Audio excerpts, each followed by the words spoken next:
ក្អួតចេញមកទើបបានធូរកូនជាទីស្រឡាញ់គង់តែមានថ្ងៃណាមួយមិនខានដែលមនុស្សយើងត្រូវជួបជាមួយនឹងសេចក្តីទុក្ខឬបញ្ហាដែលធ្វើឲ្យចិត្តចង្អៀតចង្អល់មាននៅកង្វល់ជាទុក្ខកង្វល់ដែលមិនអាចប្រាប់អ្នកដទៃឬជាទុក្ខដែលខ្លួនឯងគិតថាអ្នកដទៃណាក៏មិនអាចនឹងជួយបានសេចក្តីទុក្ខបែបនេះនឹងធ្វើឲ្យកើតការធុញថប់ក្នុងជីវិតនៅម្នាក់ឯងតែងតែដកដង្ហើមធំគិតច្រើនទាល់តែឈឺក្បាលបាយមិនបានសម្រានមិនលក់ដែលអាចបណ្ដាលឲ្យកើតរោគសរសៃប្រសាទបានដោយងាយកាលបើកូនបានជួបប្រសពនៅភាវៈជាទុក្ខដូចបានពោលហើយនេះកូនកុំលាក់ទុក្ខម្នាក់ឯងត្រូវកុំឲ្យនៅតែក្នុងខ្លួនគឺកូនត្រូវបញ្ចេញមកខាងក្រៅ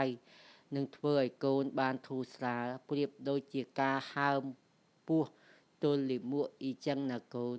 ដល់ពេលបន្ទោបងបានអស់ហើយក៏ធូរពោះស្រួលខ្លួនទៅយ៉ាងណាមិញការធុញថប់ការត្រេះរិះកង្វល់ក្នុងរឿងផ្សេងដែលមាននៅក្នុងចិត្តក៏ដូចគ្នាត្រូវតែបញ្ចេញមកខាងក្រៅយ៉ាងនោះឯងមានបញ្ហាខ្លះពិតមែនតែគេមិនលាក់ទុកតែឯងប៉ុន្តែគេបញ្ចេញមកខាងក្រៅដោយការសងសឹកដោយការបៀតបៀនដោយអំពើហិង្សាផ្សេងឲ្យដល់អ្នកដទៃនៅក្នុងសេចក្តីនេះកូនត្រូវគុំបញ្ចេញមកជាដាច់ខាតវិធីបញ្ចេញនៅទុក្ខកង្វល់ភាពធុញថប់ឬភាពស្រពាប់ស្រពោននៃចិត្តដែលល្អបំផុតនោះគឺពោលឲ្យអ្នកដទៃស្ដាប់ក្នុងលំដាប់ថ្នាក់ដំបូងនោះគឺមាតាបិតាកូនមានរឿងកើតទុក្ខដឹងណែនក្នុងទ្រូងយ៉ាងណាកូនត្រូវជម្រាបឲ្យមាតាបិតាបានជ្រាបគឺពោលឲ្យម៉ែឪស្ដាប់នឹងឯងម៉ែឪមិនជាពឹស